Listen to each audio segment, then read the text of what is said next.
Hello everyone, আমি Abhijit. Welcome to my new channel test of India.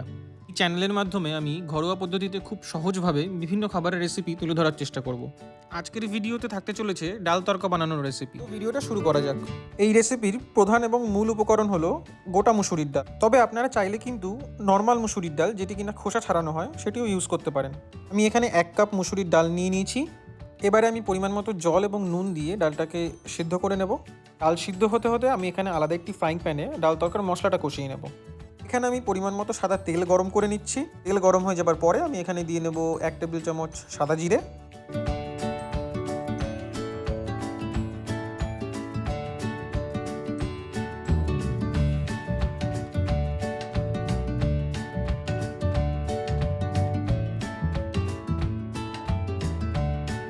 একে একে আদা, রসুন এবং কাঁচা লঙ্কা কুচি দিয়ে নেব।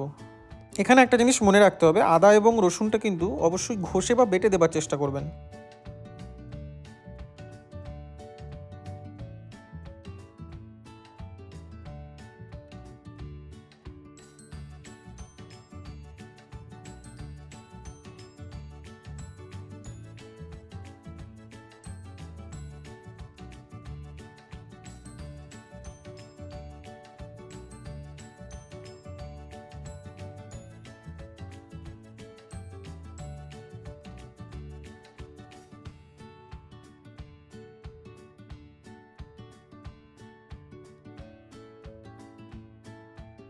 আদা রসুনটা একটু মজে আসার পর আমি এখানে পেঁয়াজ কুচি দিয়ে নেব।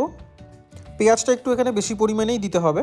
কিছুক্ষণ লো ফ্লেমে আমি এবার পেঁয়াজটাকে ভালো করে মজিয়ে নেব।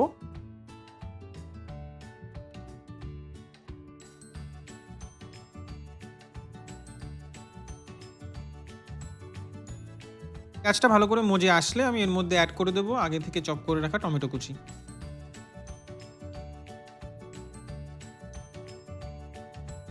এবারে পরিমাণ মতো নুন দিয়ে কিছুক্ষণ ধরে লো ফ্লেমে মশলাটাকে কষতে দিতে হবে।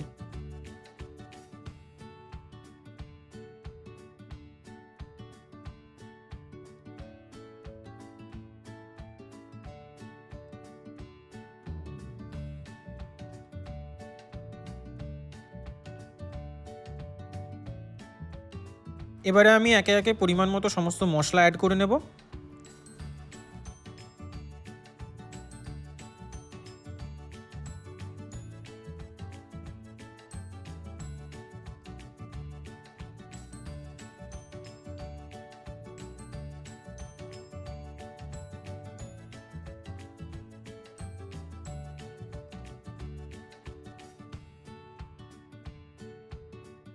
মশলাটাকে ভালো করে মেশানোর জন্য আমি এর মধ্যে কিছুটা পরিমাণ জল অ্যাড করে নিচ্ছি।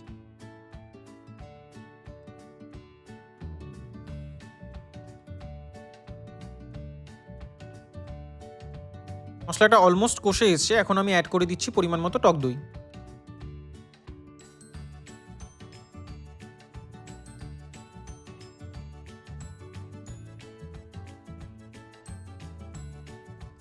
মশলা থেকে তেল ছাড়তে শুরু করলে এই ওভেনটি বন্ধ করে দিয়ে অন্য একটি ফ্রাইং প্যান নিয়ে তাতে আমি অ্যাড করে দিচ্ছি বাটার, তেজপাতা এবং গোটা গরম মশলা।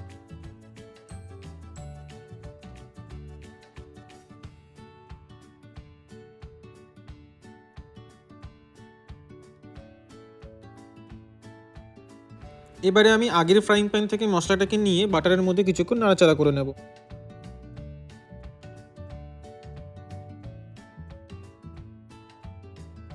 এরপর আমি দুটো ডিম দিয়ে ভালো করে মশলাটার সাথে মিশিয়ে নেব।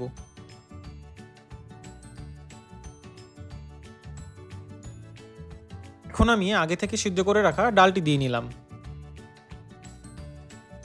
ডালটা প্রায় হয়ে এসছে। এখানে নামানোর কিছুক্ষণ আগে আমাদের দিয়ে নিতে হবে গরম মশলা গুঁড়ো এবং কাসুরি মেথি। এই কাসুরি মেথিটা অ্যাড করার জন্য ডাল তড়কার টেস্টটা কিন্তু অনেক গুণ বেড়ে যায়।